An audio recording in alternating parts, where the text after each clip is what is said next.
sim thua ka kiên siam lo mi hial te i pa nang bang kwa dang om lo ka sat na le lung ngai na le mi hing te hom lung muan te lo lam met pe ya ka om mun chiang in song lam met na that tho apan in hon le long hoi pe Chris Yesu hi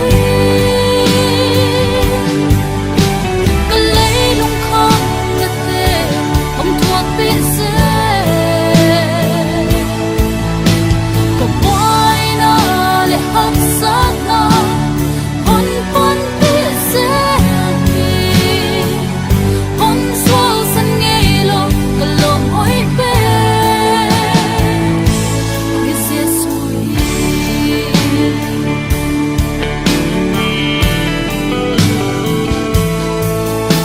bang dang teng sang man pha